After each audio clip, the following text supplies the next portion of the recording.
These are the only 3 post-production plugins you basically need to get a professional and high quality mix. A tool I definitely can't live without is an EQ. Balancing the volume and the frequencies is for me always the fundamental of every mix, and with the FabFilter Pro Q4 you can do this in a really advanced way.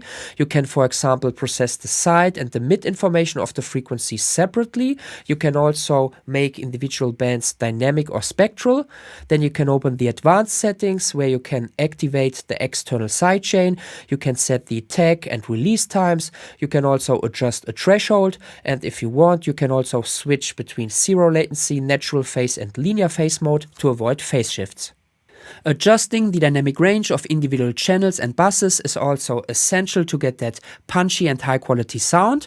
The FabFilter Pro C2 is a very versatile compressor. You can, for example, adjust the standard settings like threshold, ratio, attack and release, and you can choose between different modes like classic, opto, vocal or mastering. Then you can open the sidechain window here, and there you can choose between internal and external sidechain. Then you can use this EQ to cut, for example, the low end of the incoming signal, so the compressor only gets triggered by the higher frequencies. This can be very helpful so the compressor don't get overpowered and you avoid this pumping effect. Then you can set the stereo link of the left and the right channel. Here you can go from 0, totally unlinked, to 100, fully linked. And you can go beyond that 100% to process the mid information only. If you hear a little bit of distortion but still want this hard compression, you can use oversampling to increase the sample rate.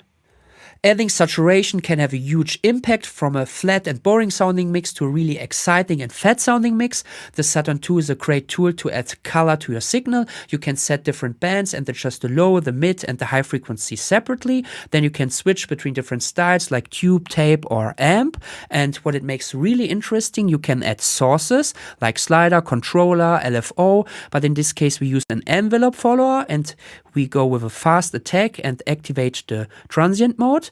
Then we use the envelope follower to trigger the drive and we increase the level a little bit. And now we have a really dynamic saturation, especially for our mid-range. You can also work in mid-side mode when you activate this button here. And now you can process the mid and the side information differently.